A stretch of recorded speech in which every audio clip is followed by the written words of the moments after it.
Hello बच्चों, let's read the question here. Question says which one of the following is an artificial ecosystem? Options are first pond, then second crop field, third lake and fourth forest.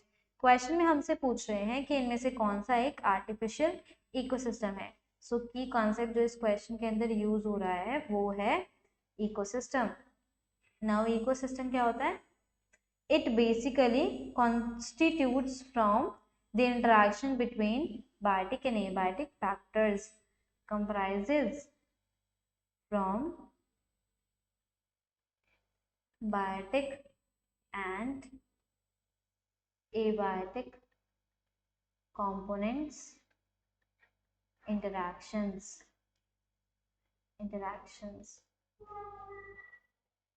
होता क्या है इसमें? Biotic factors abiotic factors से interact करते हैं और वो बनाते हैं एक तरीके का इकोसिस्टम.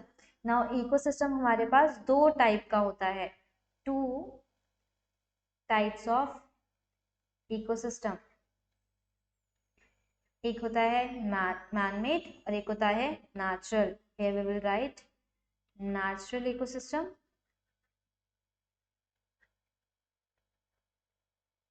एंड दूसरी तरफ लिखेंगे man made ecosystem. Man made ecosystem को हम आर्टिफिशियल इकोसिस्टम भी बोल देते हैं. आर्टिफिशियल इकोसिस्टम ऐसे इकोसिस्टम जो नेचर में नेचुरली प्रेजेंट है, नेचुरली एग्जिस्ट करते हैं, उनको हम बोलते हैं natural ecosystem. These ecosystem exist naturally, nature में नेचुरली पाए जाते हैं, exist naturally in nature. For example forest, pond, river etcetera, ये नेचर में नेचुरली प्रेजेंट होते हैं. Man made ecosystem do not exist naturally in nature. Here we will write in nature. These are made by man. These are made by humans. इसके अंदर कौन कौन से आ जाते हैं? For examples aquarium etcetera.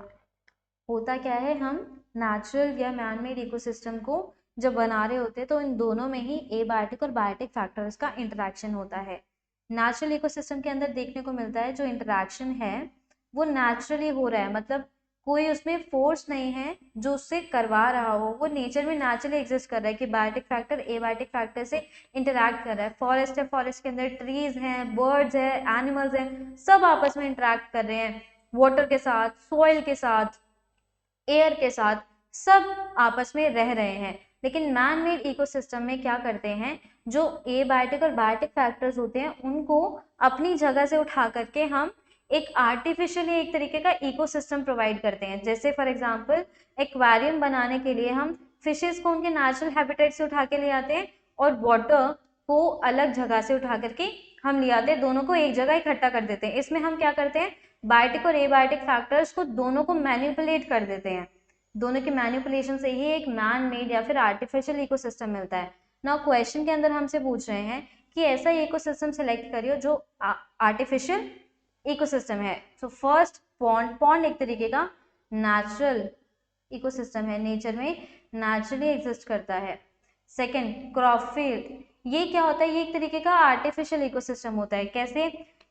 Crop जो होती है वो आर्टिफिशियली लैंड पे ग्रो करवाई जाती है, जहां पे कोई भी फसल पहले से नहीं थी, उस पे हम अपने तरीके से फसल को उगाते हैं. सो यहाँ पे हम लिखेंगे आर्टिफिशियल इकोसिस्टम.